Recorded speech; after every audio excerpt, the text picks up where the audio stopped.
Thank you for joining me today.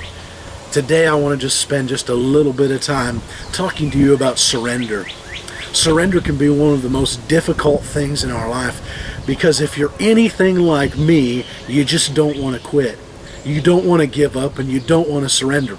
But I want to help you look at surrender in a different light today. I want you to see it the way that God intended for it to be in our life rather than what man has oftentimes said that surrender is. The definition of surrender out of the dictionary is to give oneself up as unto the power of another, to submit and yield. But that definition, I don't think, clearly defines the way that God views surrender and the way that God views surrender in our life in relation to Him. And I want you to listen to this definition, the way that I think more accurately depicts the way that God views surrender. Surrender is this: to give oneself to God so that you may in return receive His power, submit and yield to Him to receive His authority. Now that is an amazing thing. That is something that I can live for in my life.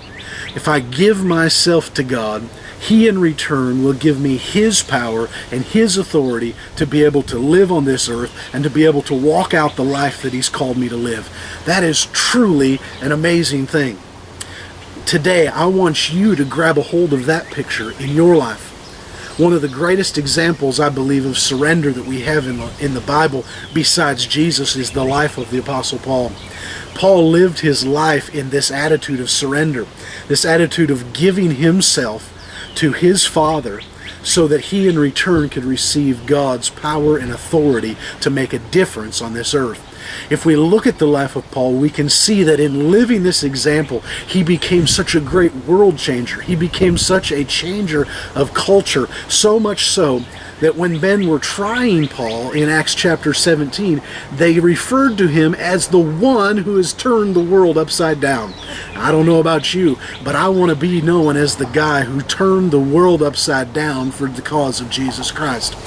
And today I just want to challenge you to think about the life of surrender that God is calling us to live. God never takes something from us without giving us more in return.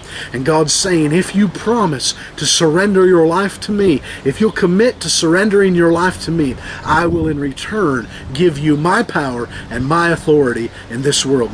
That is such an awesome promise. I want you to think about that today as you make steps to surrender your life to Him.